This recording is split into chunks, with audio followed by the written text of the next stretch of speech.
El sistema capitalista industrial del siglo XIX buscó reducir sus costos de producción disminuyendo los salarios de los obreros y alargando la jornada laboral.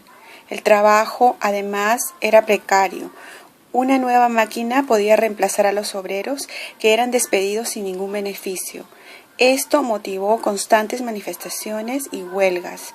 Los gobiernos reprimían violentamente a los obreros, pero atonó con el liberalismo. No intervenían en la contratación y reglamentación laboral que establecían los patrones. Frente a esta situación surgió un conjunto de propuestas que intentaban resolver la situación del proletariado industrial a través de la reorganización o la destrucción de la sociedad liberal. A estas propuestas se les conoce con el nombre genérico de socialismos. El más notable e influyente de los pensadores socialistas fue Karl Marx, quien desarrolló las bases del socialismo científico o marxismo y por ello llamó socialistas utópicos a que los pensadores que lo antecedieron. El anarquismo es una propuesta emparentada con los socialismos, pero que pone énfasis en la libertad. La actitud de los obreros frente a las máquinas fue negativa. Surgieron así movimientos que pretendieron destruir todo artefacto mecánico, considerándolos responsables del desempleo y de la miseria. Estos movimientos obligaron al Parlamento inglés a decretar medidas duras, inclusive pena de muerte, para cualquiera que atentara contra las instalaciones industriales. Debido a ello, 18 dirigentes obreros fueron ejecutados en New York en 1813. El movimiento obrero de Inglaterra sirvió de modelo a los trabajadores europeos, especialmente en Francia y Alemania. En 1864 se fundó la Asociación Internacional de los Trabajadores, integrada por los obreros de Inglaterra, Francia y por exiliados polacos, alemanes, italianos y suizos que vivían en Londres. Esta asociación, llamada también Primera Internacional, contó con el apoyo de Marx y Engels y existió hasta 1876. En 1825 se produce una crisis de la industria algodonera inglesa que provoca muchos despidos y miseria entre los trabajadores. Un año después se registra una revuelta obrera en Gran Bretaña, uno de los varios cartones antisindicales dibujados por Maclean en 1830. El cartón muestra a 3 trabajadores de color durante una desordenada reunión sindical. El cartón la foto, el dibujo muestra a 3 trabajadores de color durante una desordenada reunión sindical y esta es una fuente del Museo de Historia y el título es de General Asociación.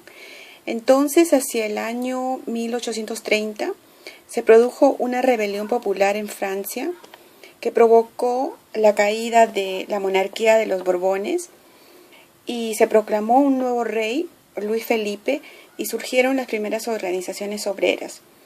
Los cerrajeros, por ejemplo, marcharon por las calles de París exigiendo reducción de la jornada de trabajo de 12 a 11 horas. Y otros gremios presentaron peticiones similares, como los hilanderos, que exigieron la supresión de trabajo nocturno y el derecho a sindicalizarse.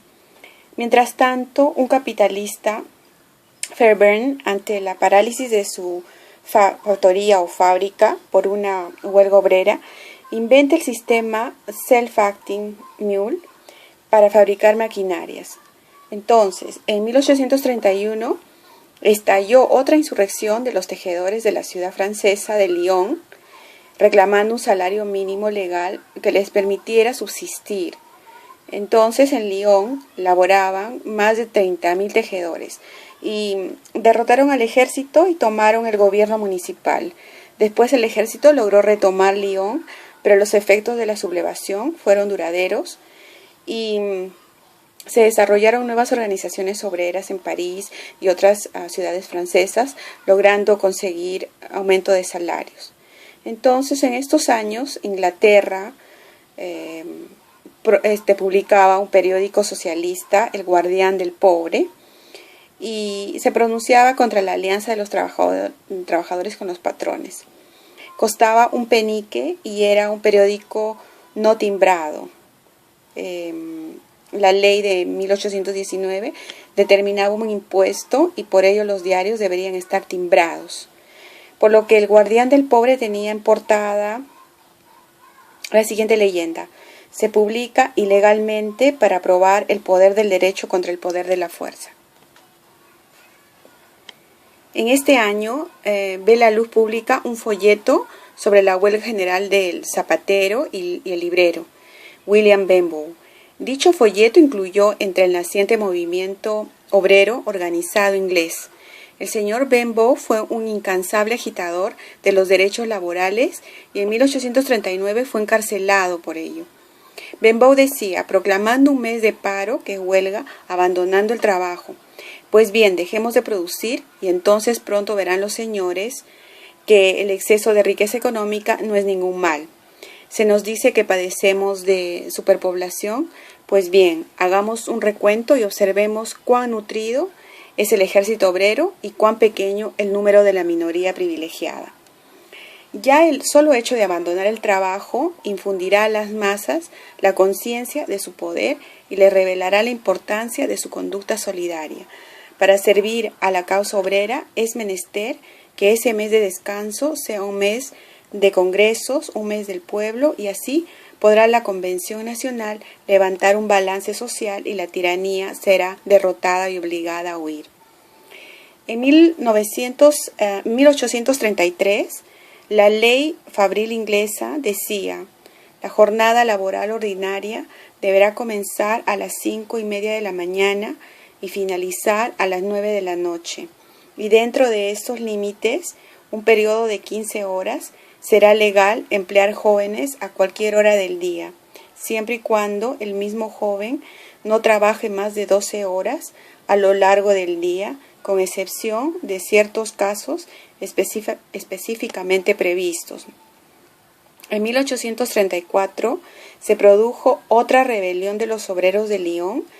Comenzó con una huelga total por aumento de salarios en el mes de febrero. En marzo, el Parlamento inglés resolvió que ningún niño menor de 11 años podía trabajar más de 8 horas diarias. En abril, fueron reprimidas las manifestaciones obreras y se produjo la insurrección. Se combatió 6 días con el ejército, los obreros fraternizaron con los soldados, finalmente los obreros fueron derrotados y el ejército perpetró una masacre en los barrios plebeyos. Las organizaciones obreras fueron disueltas por ley. En ese año, los artesanos exiliados de Alemania y radicados en París fundaron una organización que pasaría a la historia del movimiento obrero, la Liga de los Conscriptos.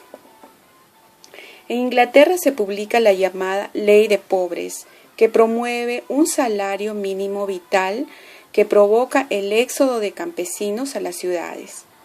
En Inglaterra se fundó la Gran Unión Nacional de Uniones Obreras, que sostenían que los obreros debían percibir el producto integral de su trabajo y que esto solo podía lograrse con una representación obrera que llegara al Parlamento, por lo que reclamaron el voto universal. En esa época solamente votaban los propietarios. 6 trabajadores conocidos como los mártires de Tolpuado fueron apresados y condenados por haber hecho un juramento secreto como integrantes de la Sociedad Mutual de Obreros Agrícolas. Se trataba de un gremio de corte mutualista y también con rasgos sindicales. Los 6 fueron deportados a un penal de Australia. El 21 de abril de 1834 se manifestaron miles de trabajadores y sus familias contra las sanciones a los mártires de Tolpuado, y esta manifestación fue organizada por el Comité Central Metropolitano de los Sindicatos. Marcharon de Londres a Kennington y llevaron un vagón con una solicitud con 200.000 firmas para la remisión de los mártires sentenciados y las sentencias que les habían dado. y Mr. Melbourne, que fue un ministro, se negó a aceptar la petición. En 1835 aparece el libro del doctor Andrew Urey sobre la filosofía de la manufactural, que resalta con cinismo la doctrina propuesta por nosotros, según la cual, cuando el capital pone la ciencia a su servicio, impone siempre la docilidad a la rebelde mano de obra. El doctor Urey se distinguirá por su odio a las uniones obreras. En 1836, la Liga de los Conscriptos se transformó en la Liga de los Justicieros y sus integrantes fueron sastres como Guillermo Whitling, zapateros, sombrereros, etc.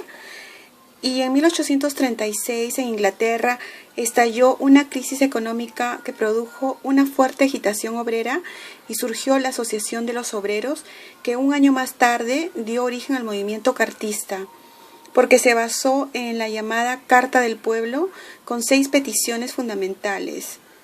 Esto ocurrió en 1837, un voto por cada hombre mayor de 21 años, las votaciones secretas, la abolición del sistema censatorio, que requiere fortuna para el derecho del voto, el pago a los diputados, los grupos de igual tamaño y los parlamentos anuales. En 1837 también la agitación cartista se extendió por el Reino Unido y en 1838 el Congreso Cartista se reunió en Londres, en Inglaterra, y exigió el sufragio universal y los derechos democráticos y sociales para los obreros, pero el Parlamento inglés rechazó las peticiones. Entonces estallaron huelgas y rebeliones armadas obreras que fueron reprimidas severamente por las tropas. Estas tropas pertenecían a la reina inglesa y en diciembre se concentraron más de 100.000 manifestantes. El gobierno inglés prohíbe las marchas de antorchas. Y en 1839 una intentona de sublevación fracasó en París, en Francia, y acaudillada por Augusto Blanqui. Entonces la Liga de los Justicieros participó en la conspiración y a causa de ello sus afiliados fueron encarcelados y expulsados de Francia, y los elementos más activos se instalaron en Londres, Inglaterra. En 1840 surge una nueva oleada de huelgas obreras que sacudió Francia. Pararon los sastres, papeleros, zapateros, ebanistas, albañiles, hilanderos, panaderos, tejedores. La mayoría de los dirigentes cartistas estaban presos. El Parlamento inglés nombró una comisión para investigar el trabajo infantil en las fábricas y minas. Y 2 años después, el reporte de Nathan Williams decía el cuadro más aterrador de avaricia, egoísmo y crueldad. Bueno, decía de que el cuadro más aterrador de avaricia, egoísmo y crueldad era del lado de los capitalistas. Luego, en 1842, se celebró el segundo Congreso Cartista en Londres y se presentaron la segunda petición nacional con el apoyo de 3.315.752 firmas. Y el Parlamento, la Cámara de los Comunes, que cargaron a 20 hombres en un cofre enorme acompañado de miles de obreros manifestantes. En 1871, la revolución en Francia e instalación de la Comuna de París, primer gobierno obrero en el mundo. Todas estas luchas, rebeliones y protestas obreras cristalizaron en 1864 una fundación de la Asociación Internacional de los Trabajadores, AIT, que fue la primera internacionalmente, y fueron el marco en que se desenvolvió la asociación hasta la instalación de la Comuna de París en 1871. El historiador Jacques Frémont